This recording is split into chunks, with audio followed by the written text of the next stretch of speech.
Okay, so next up we have Linda Segal, who's a member of our advisory committee, and she's also a former PIP participant. And a little while ago, Linda had been talking, I think, to Karen Stromberg in the Northeast region, and the discussion was about the positive experience she had had as a PIP participant, and she was wondering whether there's anyone she could let know about her experience and the lessons she learned from that process. I think she was thinking maybe tooting our horn, DEP's horn up with the legislature maybe, or something like that. But when Karen mentioned this to us, Paul and I thought, well, the best place for that, or at least one place, would be to have Linda speak to this group, because you all are, some of you are sometimes on the other side of the PIP process, and this is also a topic that we haven't really had much discussion, especially in more recent years where DEP is less kind of involved and invested in the PIP process. We don't have what we had in the past where you had a regional person that was assisting in all of those PIP sites necessarily. So we thought this would be a good opportunity to have Linda come tell her side of the story and go through a few cases for us. And also, if you have some things to add in terms of your experience, we'd like to hear about that. And I think at the last meeting, it was also noted that there are areas where DEP might provide more guidance that aren't in very outdated PIP guidance. So to the extent that any of those issues are highlighted, I'm just going to make note of those, maybe put them up on the board there, over on the side. Okay, Linda.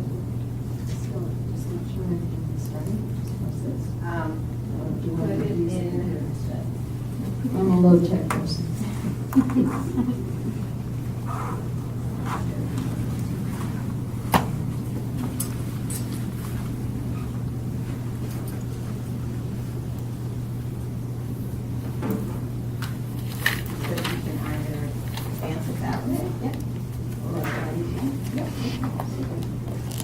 You're tiny. You might want to come out. Okay, I won't mind.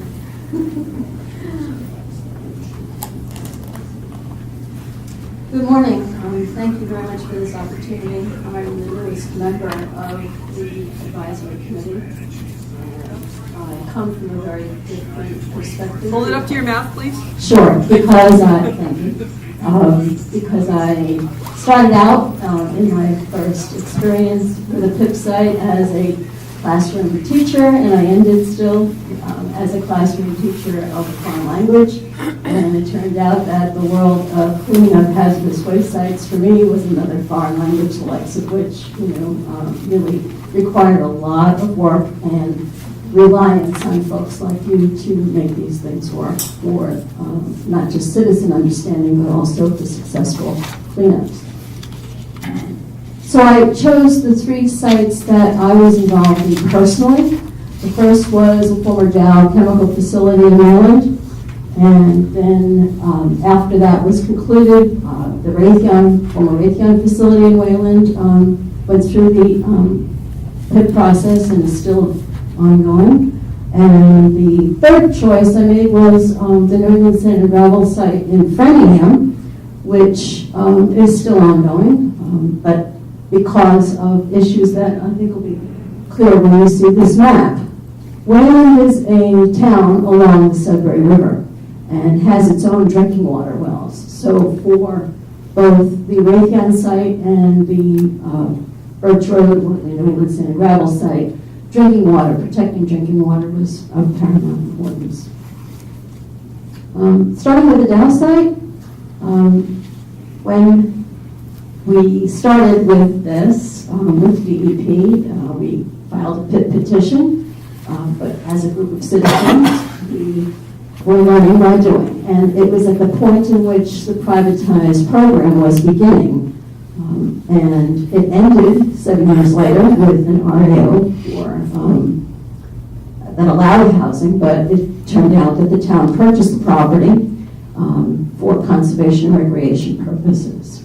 Now, I would like to point out that the other party that we couldn't have managed without is the John Snow Institute, and some of you know Gretchen Latowski from prior work with her, but when the site was concluded, we cleaned it up, or actually when it got cleaned up, when John Snow then decided to have a case study. And this is the case study, and I hope you'll take an opportunity to look at the link, because if you're working with any citizen groups that really need help understanding what this process is about, not only did they explain our struggle for 7 years, which was confrontation, eventually to collaboration, but a lot of insight from the two ISPs who worked with us, who really provide, I think, a wonderful primer for any group that needs to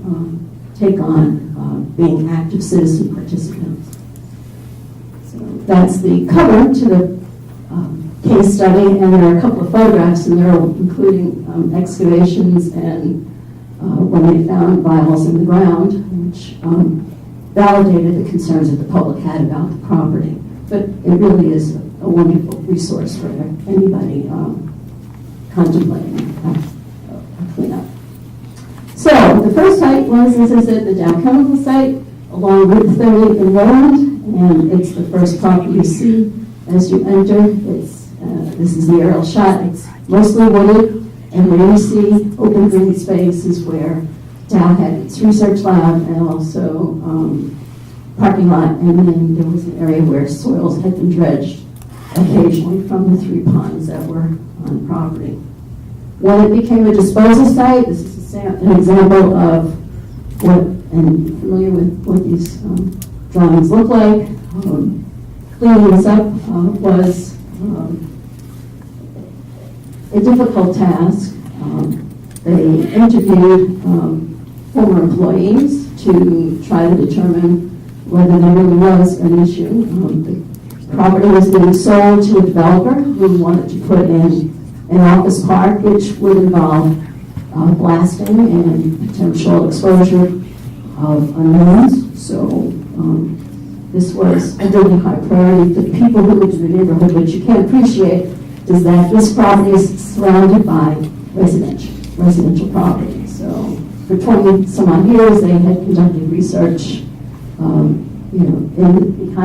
behind the trees, and they were a wonderful corporate citizen to the community, very supportive of the town.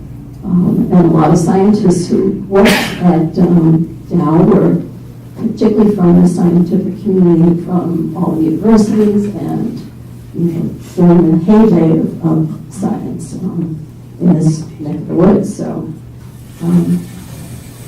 what it was like to start dealing with this possible problem, discovering with a phase 1 report that despite the ability to transport contaminants off-site, every once in a while their research was just so unusual that they had reactive materials that they either took outside into the woods, or in some cases were burning things in the open air. So when we finally got access to that phase 1 report, we realized that we really did have a problem. But the problem was then to get the town to understand what that was and the mixed expectations when permitting was going on for the reuse of the property. There are competing interests, and yet you as a citizen, you have a lot of people just in the neighborhood really wanted to have assurances that things would be okay. But unfortunately, there was a lot of difficulty accessing information. There was a lack of trust. Citizens were perceived as,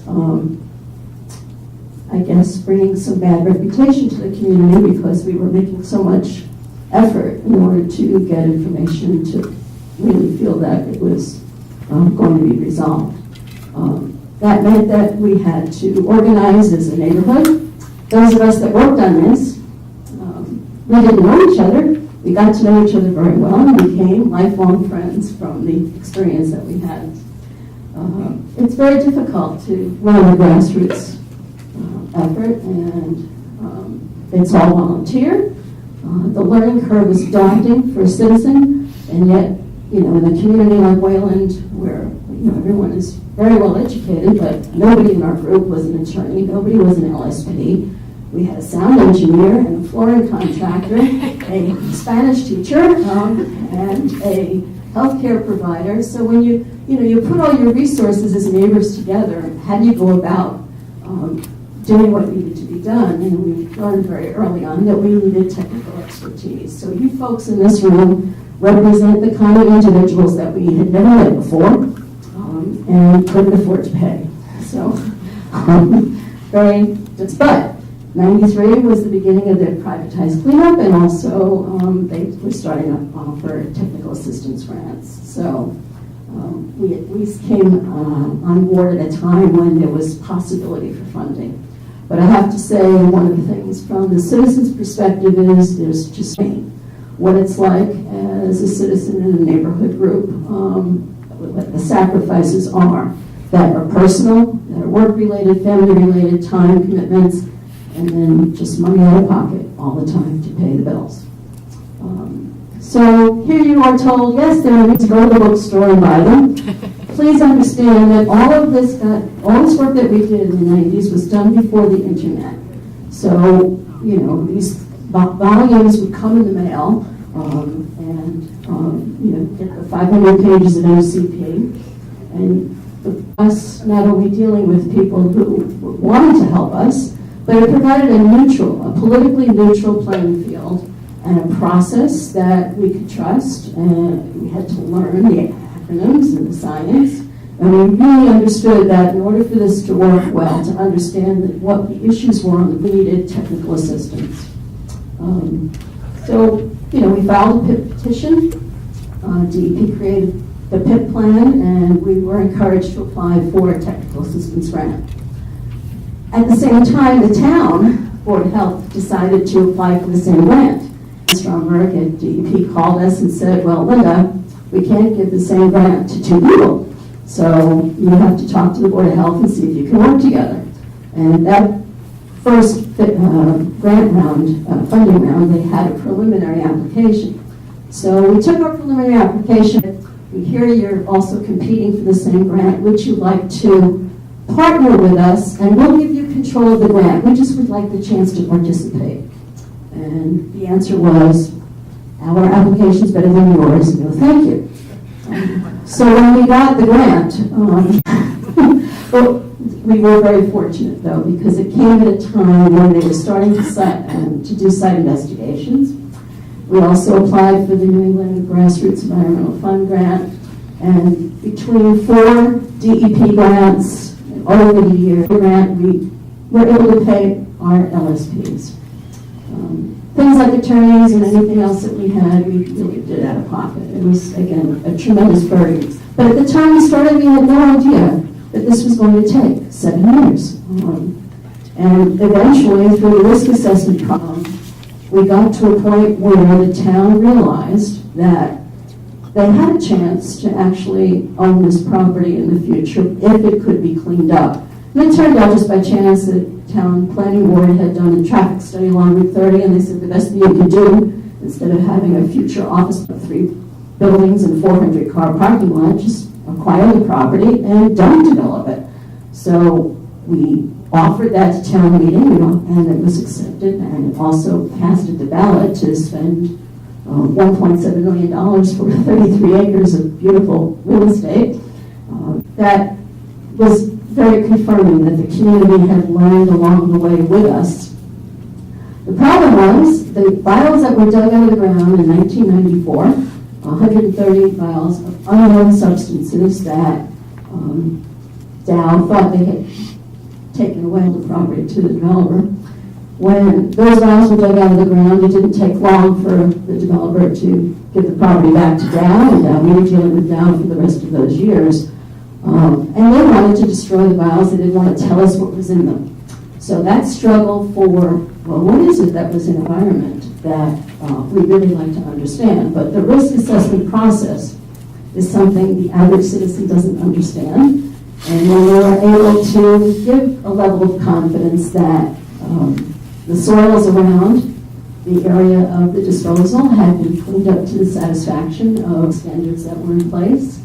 Then, that it was possible to lower the classification and for down to dispose of the vials. At that point, citizens really were very disappointed and very upset. The town officials, actually state officials on our behalf, had begged Dow Chemical to be forthcoming to tell us what they were, but understanding the proprietary information, they had done state-of-the-art research. This lab in our neighborhood was only one of 2 in the world that they had for testing on small spinach leaves, and they would create new chemicals, and it was a very specialized lab. So the notion of disclosing to us what had been in the ground was just a non-starter.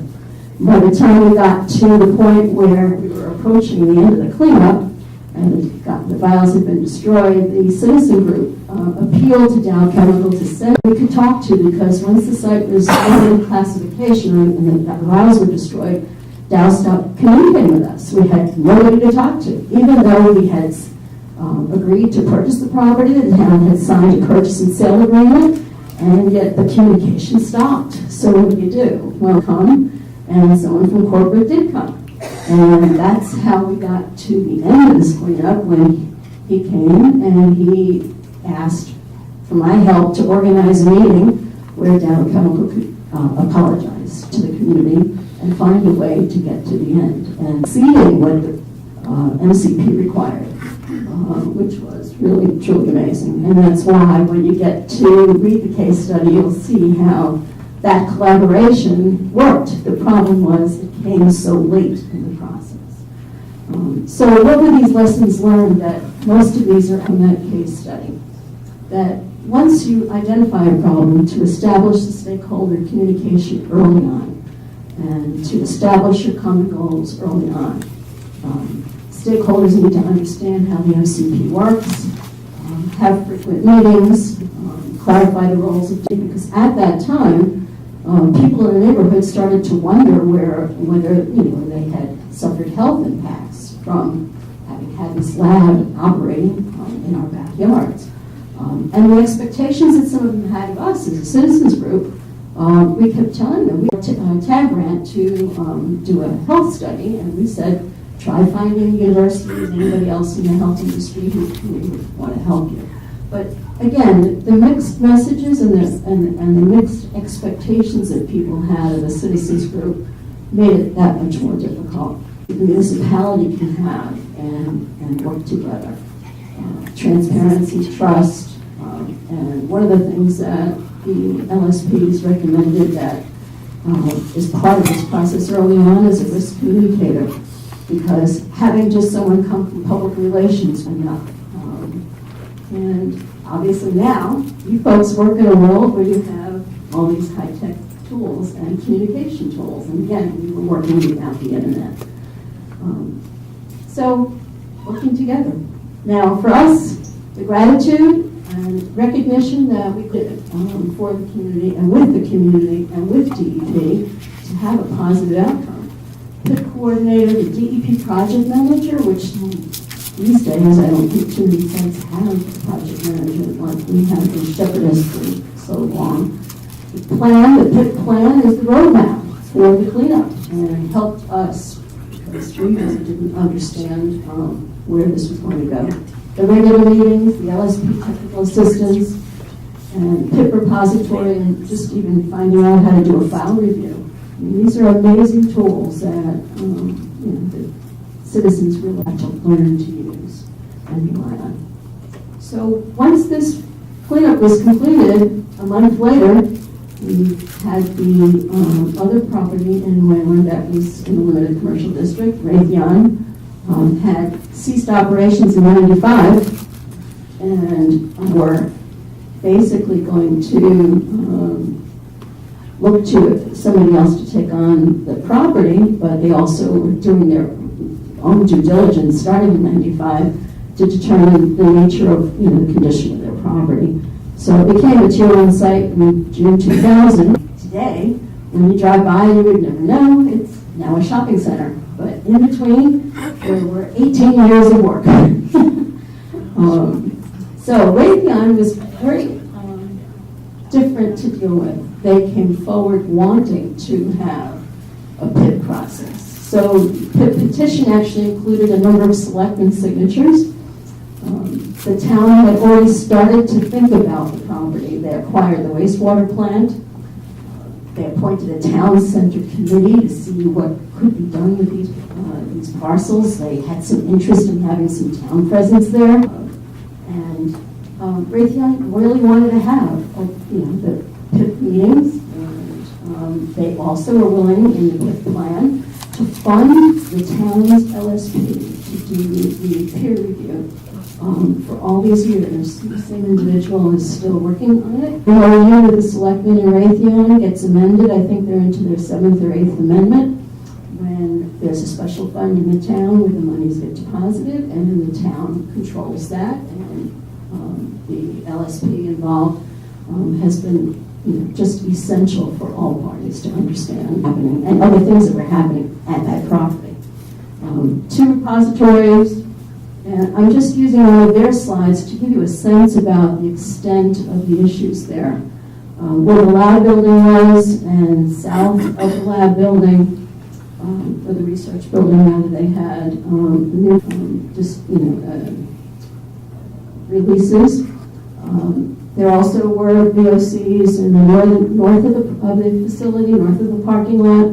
And then where you see the Sudbury River on the left, there was the outfall to the sewage plant and all the drains, and had the very serious issue of metals, pHs, and VOCs, and it was quite a challenging project. And I will say, to their credit, every time we had a PIP meeting, there was so much to learn from them about the state of the art, which none of us really had much of an understanding about.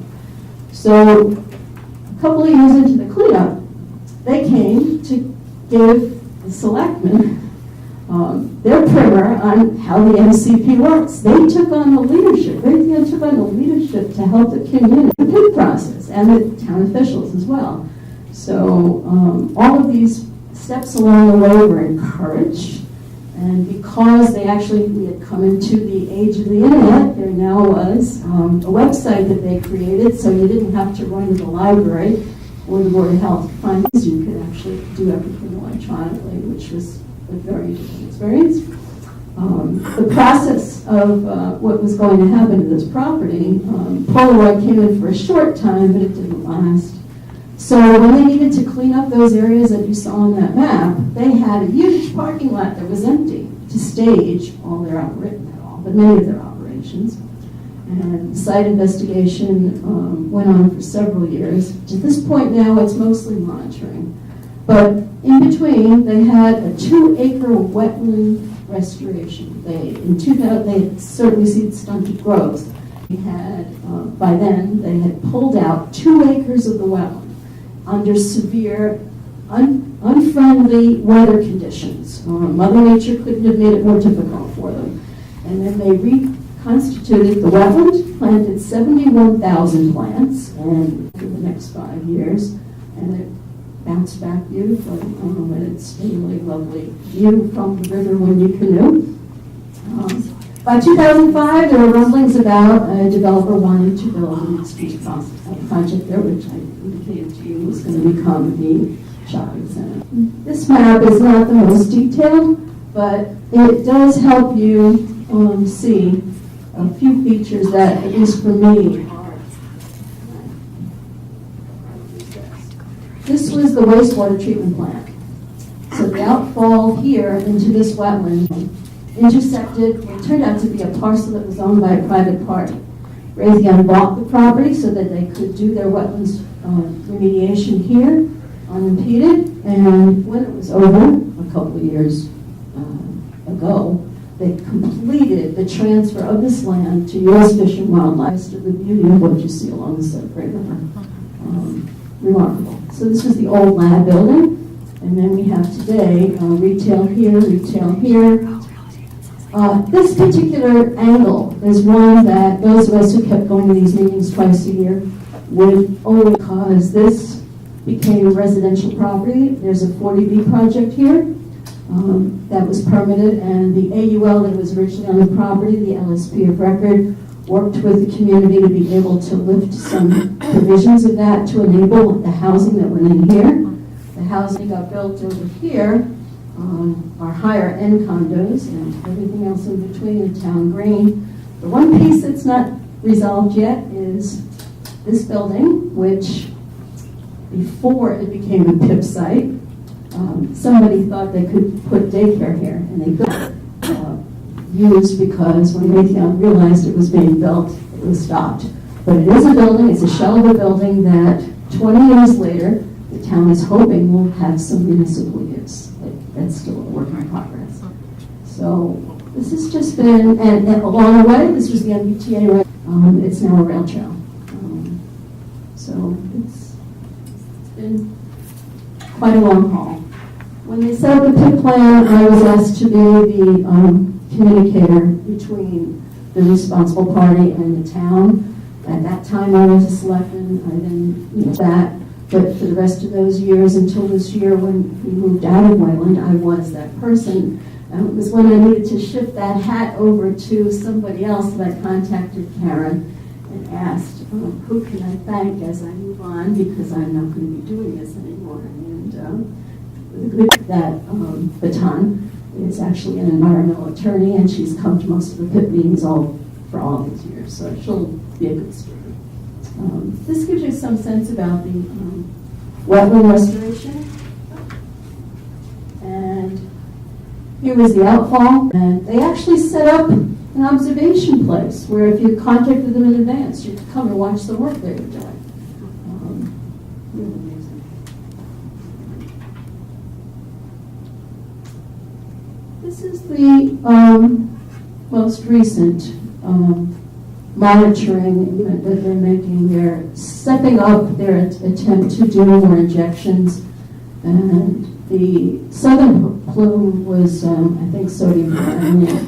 At this point, I think it's a sodium, I can't remember the name of the solution that they're using for the injection, and it's rotating around here, and infiltration chambers and everything else. But the whole point is that it is attenuating, but they're trying to speed it up.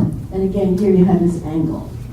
This was residential, shopping area, and then up here, this is being all run by solar panels. So it's a green initiative. But imagine what you learn as a citizen and any of the people that would come to these meetings. And what happens is, who is really the citizens that really are interested? And as the property changes over time, and as its future use changes, different people will show up, different people will ask questions, people that really don't have enough background. One of the nice things that Raytheon also did was set up some sentinel wells between their property, deep and drinking water wells, because this was a zone too. So here's conservation land and some sentinel wells that continue to be monitored by the town's LSP. And unfortunately, those concentrations are almost down to zero. What was happening in the most recent years that the citizens had to deal with was the fact that, yes, we had a PIP plan in year 2000, we had a PIP plan revised in 2004. It's now 2016. 17, 18. The plan is outdated. Raytheon is really mostly in monitoring phase. And do we really need to have 2 meetings a year? What do we do with the mailing list? What do we do with the repository?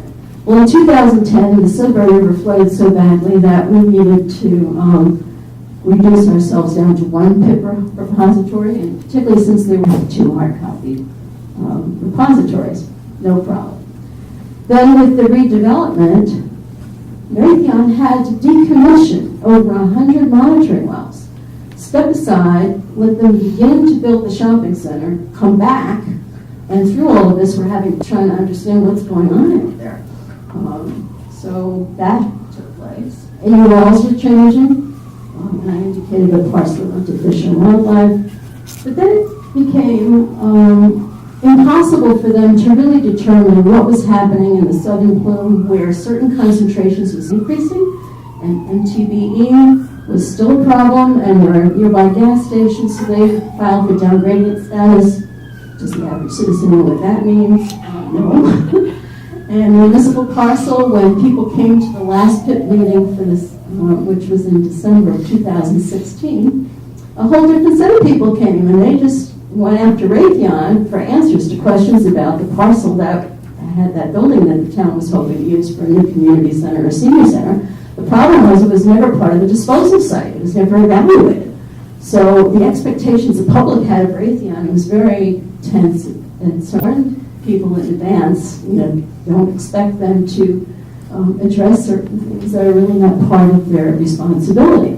But understanding who's responsible for what, even after all these years, we still question it. So last year, Raytheon came to me and said, well, we need to have another PIP meeting. And I said, well, we have, I think, a reason to have one, but we're going to do it differently if you think about it. Come during the day and meet with all the staff in town building, because we've had a tremendous turnover in staff. New town administrator, new DPW, finally, for the first time ever, the town hired a town engineer, somebody who actually could talk with DEP and understand, what the wastewater plant was, how it functioned, how it fit into the rest of, the location. So we held a PIP meeting during the day. The room was filled, and it couldn't have been a better venue for not just citizens, and a few people did come from the public, but here the PIP also, in a way, are the town officials that have day-to-day needs to understand what has happened, what is happening now, and what are the plans for the future. So being able to communicate that is really very important, and we were grateful that Raytheon did that. So that's why I felt as I was leaving town this year that transitioning to someone who had the background in the environmental attorney. The last site I wanted to talk about was New England Sand and Gravel, which was right next door, right over the line between Wayland and Framingham on Route 126, Old Connector Path, if you're familiar with that area. And that, again, is an issue of drinking water protection. It was a PIP site back in '93. The folks in Wayland really weren't paying much attention to it. What had happened was it was a sand and gravel site. Give you a shot here so you can see a lot of sand, many acres, and people to do other kinds of activities there, businesses, and there were a lot of underground storage tanks that were installed. The records in town hall were not complete about whatever the fate of those underground storage tanks. But in 1986, the Air Force came in and used this to test polymers. Mind you, this is the late 80s. They were trying to plan for being able to create instant runways in a desert. Okay? Imagine this site surrounded by a residential neighborhood. The Air Force is in there. They're making these tests. This is going on. Stuff gets into the sand, and you understand how permeable sand is, and right near the Oxbow to the Sudbury River. On the other side of that is a Wayland drinking water well that's inactive. Within 500 feet of the discharge, or the release rather, drinking water wells for the town, it's now the city of Framingham, the Birch Road wells, which were inactive in the 80s at the time the Air Force was there. But in the last few years, Framingham spent millions of dollars wanting to reactivate them, and I don't know the status of that. But this gives you a sense of Dudley Pond, if you're familiar. This is Wayland. This is the Pod Meadow wetlands. Here are Framingham's 3 wells. Here was the release. There's the plume headed towards the river, and it's not right here. It's further north. But you're in the zone 2 for Wayland's drinking wells at Happy Hollow and Meadow is inactive, but the town was very concerned, how do we track to make sure nothing crosses the river? Well, there's the history, and then, yes. So in the early 2000s, the property owner was going to sell the property to a developer to build housing. The neighborhood was really worried because of the history of the use of the land for several generations. And they were really concerned. And again, the public just didn't have the information.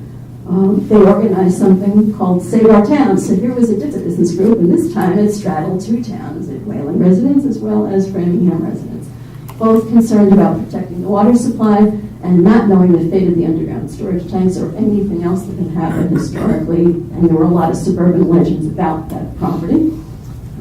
The planning board issued a permit to housing development.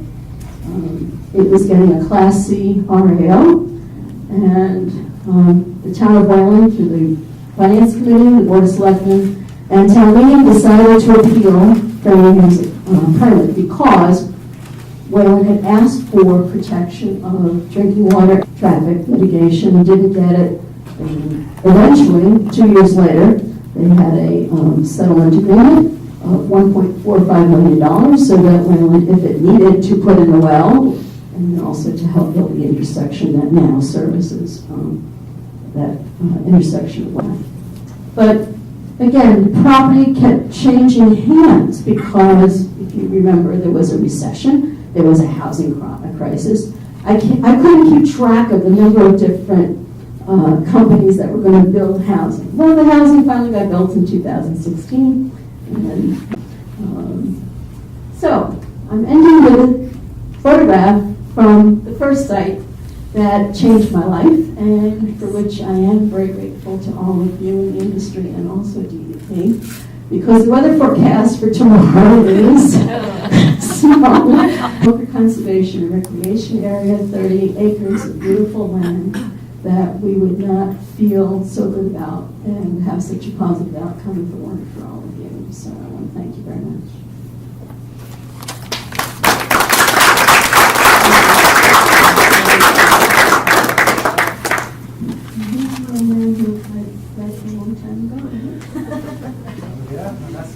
This poor man, the first time DEP came to talk to us, we had already been through 2 years of struggle with town. So the lack of trust in the room, and I'll never forget that night because I felt so bad about how some of the anger got misdirected. So it's really great to see you. Well, you've always been there. Are there any questions? I didn't mean to step aside. I would just encourage you, if and when you have a citizens group that you're working with, or if you know that people need help,